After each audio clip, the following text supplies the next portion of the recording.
O yan, feel mo ba na mas creative ka lately? Mas inspired mo nga ng content, music, art, makeup looks, o kahit bagong business ideas? Hindi lang kasi ikaw ang nakakapansin yan. At kung napanood mo yung previous content ko about kay Venus na being one of the easiest planet to work with sa astrology, ito naman yung interesting follow-up ko. Napansin mo ba na parang mas marami ang creative ideas ngayong June? Kasi sa astrology, si Venus ang planeta na madalas i-associate sa beauty, art, music, creativity, pleasure, attraction, at maging sa pera o resources. Tsaka may mga nakikita ko dito na content creator and affiliate mismo ha. May mga music sila na nag-boom ngayon like si Treb. At interesting din kasi ang June ay 6th of the month of the year. At sa ilang astrological at numerological traditions, ang number 6 ay konektado sa Venus. Kaya may mga astrologers na naniniwala ang energy ng month na ito ay mas supportive para sa creative expression. Uy, hindi ibig sabihin na automatic kayaman ka o magiging artist overnight.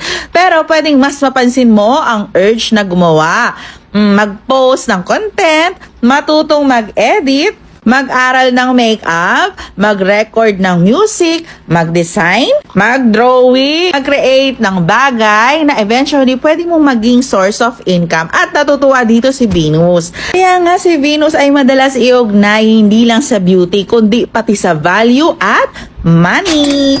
At kung isipin mo ha, ilan sa pinakamalaking industries ngayon ay Venusian industries. Like music, entertainment, fashion, beauty, content creation, influencing, photography, art, luxury, at kahit ang simpleng paggawa ng content at tungkol sa passion mo. Sa traditional astrology kasi, sinasabi rin na si Venus gets planetary joy sa 5th house. At ang 5th house ay may connection ng creativity, self-expression, performance, entertainment, at artistic talent. Kaya hindi nakakapagtaka kung bakit maraming tao ang nakaramdam ng creative spark kapag malakas ang Venus themes sa kanilang charts o collective energy. Kung may Venus ka sa Gemini, Leo, Libra, Pisces o Venus sa 3rd house, 5th house, 7th house at 12th house, baka mas ramdam mo ang creative inspiration nitong season. At lalo na kung ang Venus mo ay nasa mga degree ng mga to. Check mo sa taas kung may mga degree ang Venus mo neto ha.